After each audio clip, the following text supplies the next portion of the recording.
What's up, you sick motherfuckers? Welcome to another Krueger's Corner. I'm Mike Krueger, joined with producer Todd. What's up? And tonight we're doing another 2 episodes of Freddy's Nightmares. First up tonight is episode 11 of season 1, Do Dreams Bleed? And in this one, the evil Springwood Chopper is terrorizing 2 high school sweethearts and giving them a lesson about beauty only being skin deep, while Freddy Krueger is unhappy with the competition. So, yeah, this one was a lot of fun. I would definitely say it's probably one of my favorite non-Freddy episodes. Because technically does have a lot of similarities to Freddy. I mean, He does. It's another dream or another killer haunting somebody's dreams. But I did really like this a lot. I thought the main character, Jonathan, was actually really likable, especially with his situation going on with his parents. I thought that was pretty relatable with, just being so good at a sport or, just being good at everything that they really aren't paying attention to you as much as you want them to. So then you start to fail and try to get them to, get your attention. I felt that a lot. I also thought like the whole just Springwood Chopper character. At first I was like, oh, another slasher haunted dreams. I don't know how to feel about this. But then as soon as he started telling people to it's time to take your medicine, like fucking from The Shining, I was all in.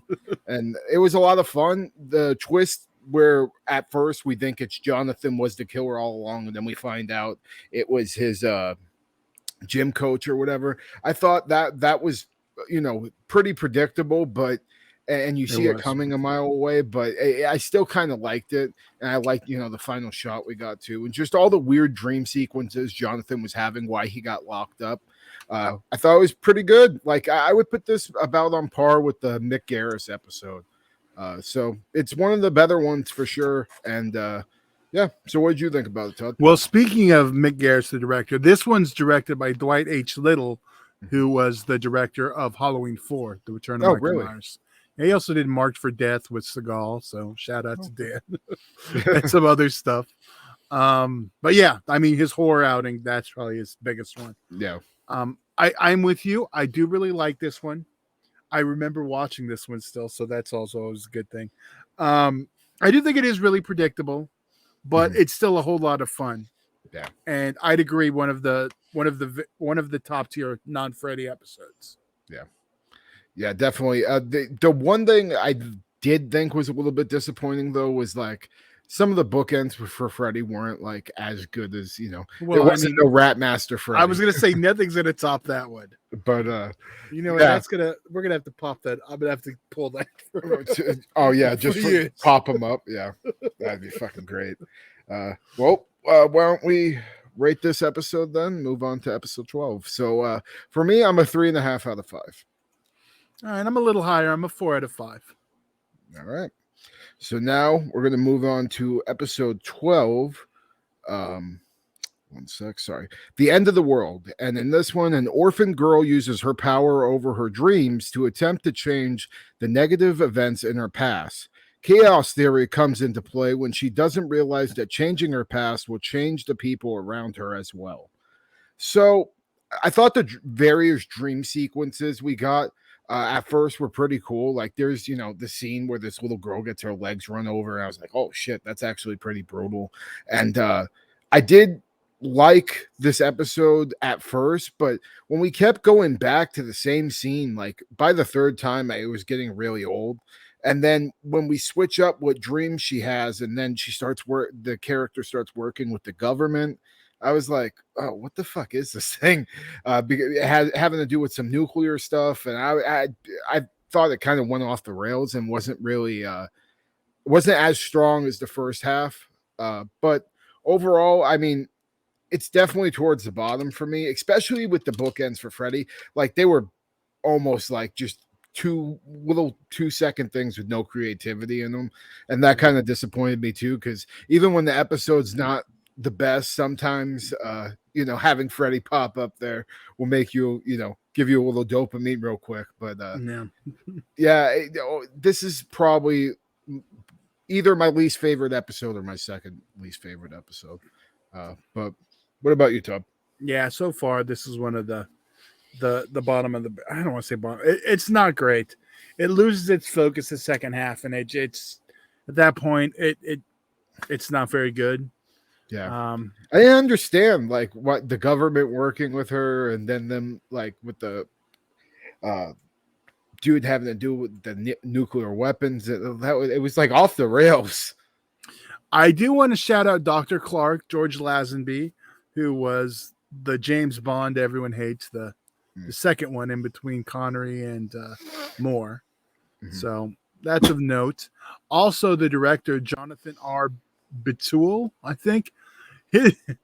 His other directing credits include, of all four he has, my Science Project, and an 80s one, and the one everyone wants to revisit, Theodore Rex. Oh God. Oh God.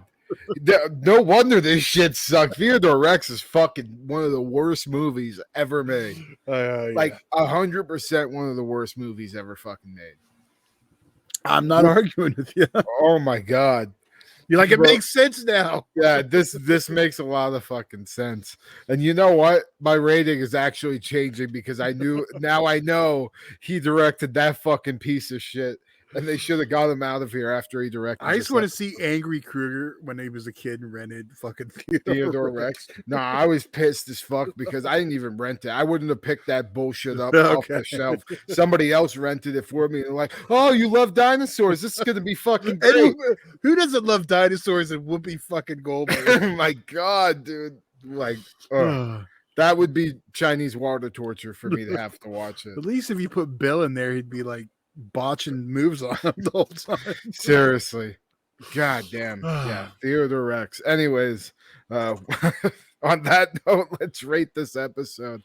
So for me, I was tossed up between a 2.5 and a 2, but it's definitely getting the 2 out of 5 after finding out the director's origins. I'm gonna stick with my 2.5, but I can't even. You know what? No, fuck that. It's a 2. Because it is below average, unfortunately. Yeah, and like I want to be nice to it, but I really can't for this episode. Yeah. A good Freddy. If this was the one with the record scratch, I'm guaranteeing it would be like a 3, 3.5. Oh, easy. Like they should have went to that more. Just have Freddy pop up, fucking sing a rap song real quick, and pop out. Enhances every episode. Yeah. Maybe the next one. Yeah, fingers crossed, right? But yeah, so that's it for tonight. So until then, for another 2 episodes of Freddy's Nightmares, let's get the hell out of here. Just make sure you check us out on Patreon, patreon.com/fleshwoundfeatures. Also, all the social media bullshits are in the description. And sweet dreams, motherfuckers. Good night.